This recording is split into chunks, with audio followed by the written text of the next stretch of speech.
என்னது முட்டை பார்த்துருக்கீங்களா? சாப்பிட்ருக்கு. ஓகே.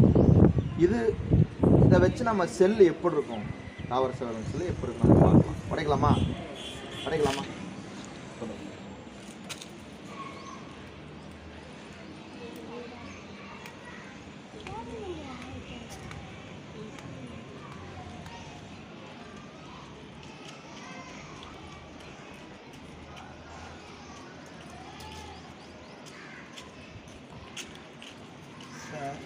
சரிப்பா.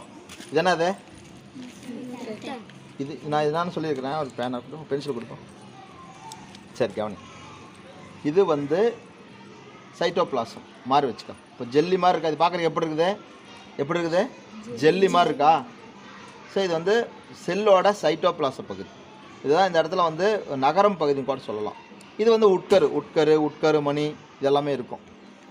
இங்கே இருக்கு இல்லையா, இந்த வெளிப்பகுதி இருக்கு இல்லையா, இங்கே தான் செல் சவ்வு இருக்கும். என்ன இருக்கும்? செல் சவ்வு. இந்த வழியாக தான் எது வேணாலும் உள்ளே போகணும், வெளியே வரணும். இங்கே தான் எண்டோபிளாஸ்மிக் கலைப்பினல், கோல்கை உறுப்பு, சென்ட்ரியோல்கள் அங்கங்கே இருக்கும். ஒரு செல் இப்படி தான் இருக்கும். ஒரு செல் அப்படிங்கிறது உட்கரு இருக்கும், சைட்டோபிளாசம் ஃபுல்லாக, இந்த சைட்டோபிளாசத்துக்குள்ளே இதெல்லாம் இருக்கும். ஸோ இதை தான் நம்ம வரைக்கும் படித்தோம். இப்படி தான் நம்ம படித்தது. ஸோ இந்த பகுதிக்கு பேர் என்ன? வெண்மை நிறக்கு. இதுதான் சூடாகிறப்ப என்னவா மாறுதுன்னு நான் சொன்னேன். சூடான பின்னாடி இது என்ன ஆகும்? வெண்மையாக மாறிடும். வெள்ளை கலர் வருது இல்லையா, அது இதில் என்ன இருக்குது? ஆல்புமின் இருக்குது. என்னது? ஆல்புமினா ஆனது. இதனால் என்ன பண்ண, சூடு பண்ணுறப்ப இது கட்டியாயிடும்.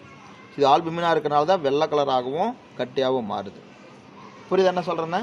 அப்போ உட்கரு இருக்கும். தெளிவான உட்கரு இருந்தால் அதுக்கு பேர் என்னது? யூக்கரியாட்டிக். தெளிவான உட்கரு இல்லைன்னா ப்ரோகரியாட்டிக்.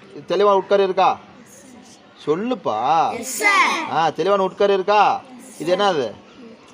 யூக்கரியாட்டிக்கா ப்ரோகரியாட்டிக்கா? யூக்கரியாட்டிக். தெளிவான உட்கரு இல்லைன்னா ப்ரோகரியாட்டிக். அது எடுத்துக்காட்டு என்ன சொல்ல பார்க்கலாம்? பாக்டீரியா, சைனோபாக்டீரியா, தெளிவற்ற உட்கரு.